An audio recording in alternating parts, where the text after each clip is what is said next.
Howdy, I'm Craig Chalquist, and I haven't posted any videos for a while, but I wanted to post this one because my novel just came out.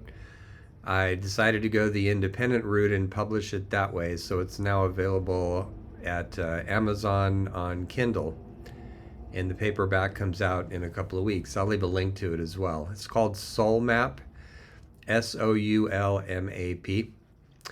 It is a science fiction novel. It takes place about 50 years, maybe 60 in the future, largely set in California, although it travels to other areas around the world. It is a novel about a number of things. One of them is self discovery. So the protagonist wakes up in San Diego one day. He's sitting in a park in Point Loma, and he doesn't know who he is. His memory has been wiped. He's got a cowboy hat. I don't know if you can see that.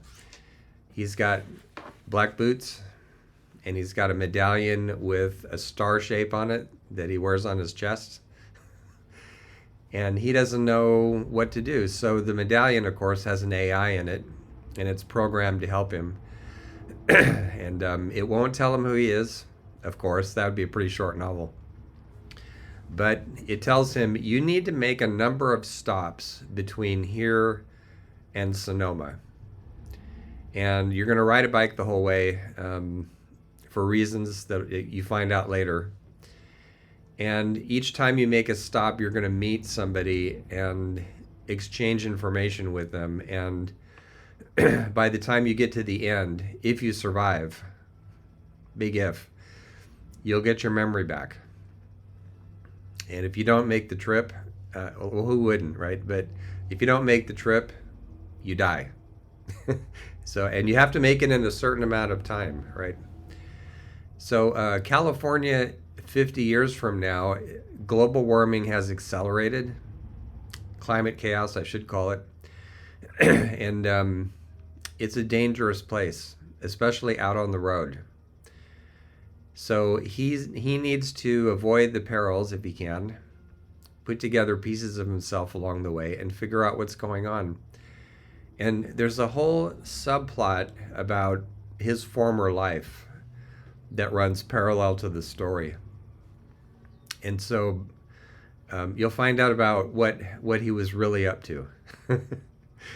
And so let me say a little bit about where all this came from. If you've watched any of my videos here, or you're familiar with my work, you know that I put a lot of emphasis on imagination as a form of knowing, and that I deal a lot with mythology and archetypes and all that good stuff, dreams.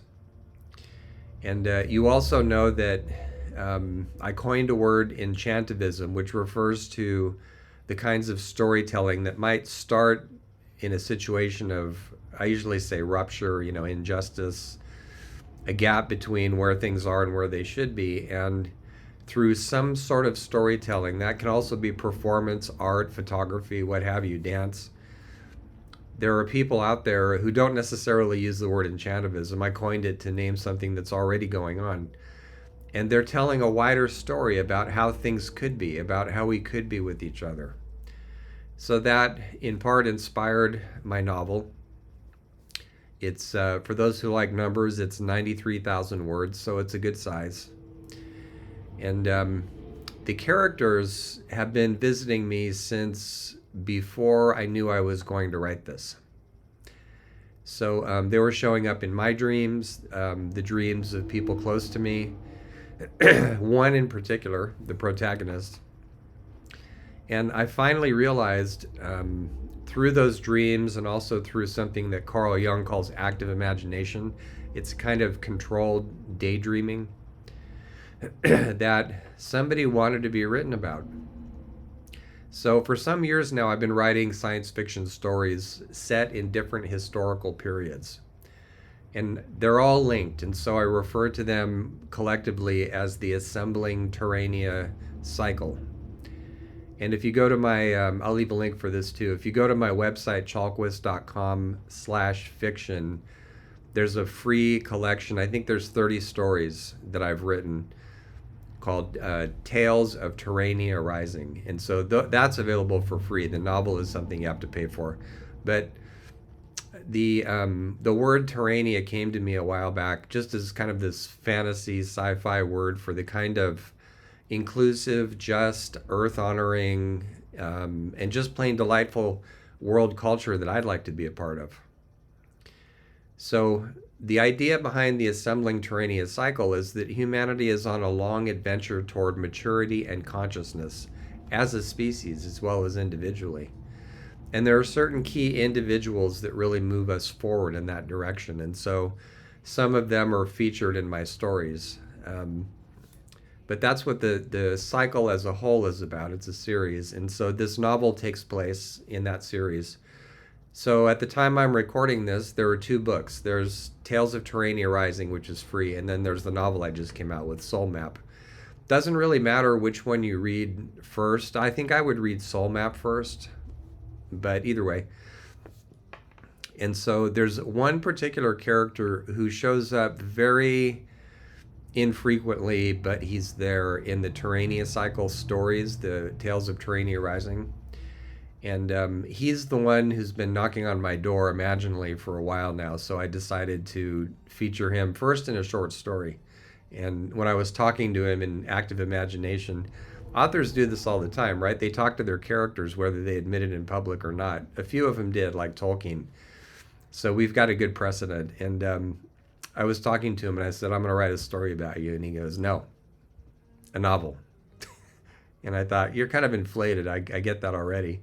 He's like, no, it should be a novel, you know. So I started writing the story, and it got bigger and bigger and bigger. And then I went back to him and said, okay, listen, his name is Lucas. I said, Lucas, you're going to have a novella, actually. So, yeah, it is bigger, you know. And he's like, no, it's going to be a novel, right? So then he kind of whispered in my ear, in my imagination, he said, and then here's the other part of my life. And I went, okay. Yeah, it's going to be a novel, right? 93,000 words later. So, and that's been the part of the joy of writing this novel is I learned so much from it, not just about writing fiction, which I've been doing for a while anyway, in my own fashion, but how to interact with these characters and negotiate with them a bit. And, you know, there's plot twists in the novel that I didn't anticipate. There's a big surprise toward the end that just came to me after I'd written most of the novel. And if you know about my work with personal myth, based on Carl Jung's idea that we all have a mythic self, just as we have maybe a spiritual self and a somatic self and other selves, right? We have a mythic story behind our biography. Michael Meade talks about this too. So I was curious about what Lucas's myth is, his personal myth. And I actually wrote a big chunk of the novel without knowing what it was, because I like to have it be an in-between. So part of it is me mapping out what I'd like to see happen, and then the rest is the characters, you know, pushing back on that or carrying it forward or whatever they do with it. And so we write it together. So at one point I was out walking and doing active imagination and talking to this character, and I said, you know, it feels like I'm stuck. There's something not revealed that I'm not really getting about this story, so I'm just kind of listening, you know. And he said, well, my personal myth is, and then he told me, and I went, wow. And then I looked back on the scenes that I had written, and I went, of course it is. What else could it be, right? So you have to read the novel to find out what it is. And I actually don't say Lucas's personal myth is in the novel or have him say it because he narrates the novel. It's written in first person. But if you know anything about the old stories, you should be able to figure it out. So let's see. What else did I want to tell you? This novel has a bigger story than his behind it, which is the one I mentioned earlier, the coming to consciousness of humanity. And it's a novel of hope. There's some really hard things that happen in it. I should say a little bit about that. So I'm not into gore. There's nothing gory in the novel. There is violence, and threats of violence. It doesn't brim with that, and I tried to take up a middle position. So there's novels now, science fiction novels, that are just rolling in violence. I don't particularly enjoy them. I've seen enough real violence to last me 10 lifetimes. But then, probably on the other end of the spectrum, there's somebody like Isaac Asimov who has a lot of the violence happen off stage, not so much in his science fiction, but especially in his detective stories.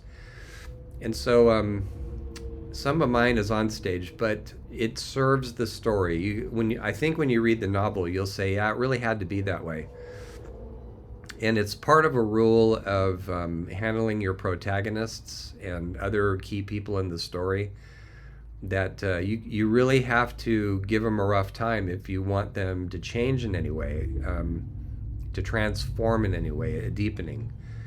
And I was curious about how Lucas would deepen along the way. He starts out in one mindset and then he comes to another one as events occur and he learns things. So I was curious about that process. There's no direct influences. There's a lot of indirect ones on my writing. I grew up reading science fiction and fantasy. So, that's part of my background. But I can't, looking back on the novel now that I've written it, I can't say, yeah, it was kind of this or that or this author or whatever. It was a mix. And then let's see, what else do I want to tell you about this novel? I had fun writing it. I like reading it. It turned out, I think, better than I expected. I did spend about a year and a half retraining so that I could write fiction, and I've had a lot of critical feedback because that's the only way you learn.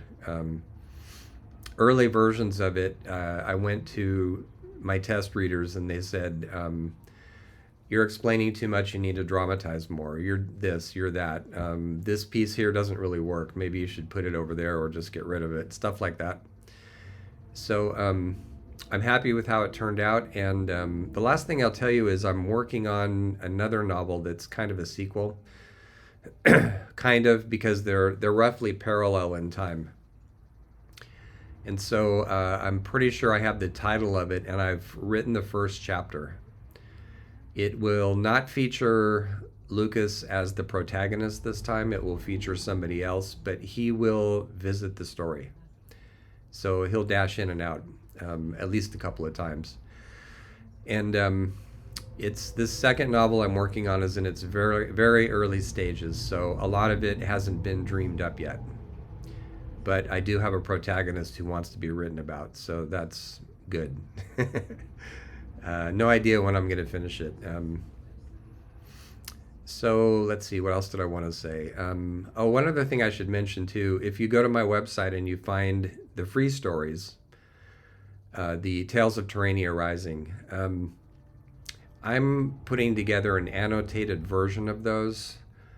And I will sell that version, not for much money. I'm not charging much for any of this stuff. But the reason for the annotated version of Tales of Terrania Rising is because I packed a lot of psychology, philosophy, religion, history, and other things, some science of different kinds. I packed a lot of it into those stories. And there's references to literature that maybe you know or you don't know, it depends. So I thought it would be nice to have a version that would have the text on the left and then the annotations on the right explaining where I got all that stuff. So kind of a conversation with the reader, I guess. So I don't know when that's going to be ready, but I am working on it right now. So that's another project in the work. One other thing I should tell you before I go. So I'm being asked already, like, why did you publish this independently? I've published several books, nonfiction books, through different publishers of different sizes. My last, I think it's my last 3 books have been published through Taylor and Francis. So why not just publish my science fiction that way too? So I had a couple of reasons. For one thing, it's much harder to publish science fiction. It's much harder to get an agent's attention. So I wrote to a bunch of agents, and they turned down the book. And I did that after I've had a lot of practice writing queries to agents and publishers anyway, but I actually took a special course by an expert to teach me how to do this. And the feedback I got from agents was when they responded at all, they're overwhelmed. They're just totally overwhelmed with work. It was along the lines of, it's a good idea. You should do it. You should definitely write about it, but or sell it rather, because I'd already written about it. But it's not subjectively what I'm looking for our publisher. And this business is very subjective, so you can't take stuff like that personally. There are things that people like in novels and things they don't, and that's just how it is. There are novels, we're all like that. There are novels you and me like or don't like. So I went through that whole process just to do it, just to say, okay, I gave it a go. And the other thing I found was that agents and publishers use a very rigid formula approach to fiction, and it's all about commodities.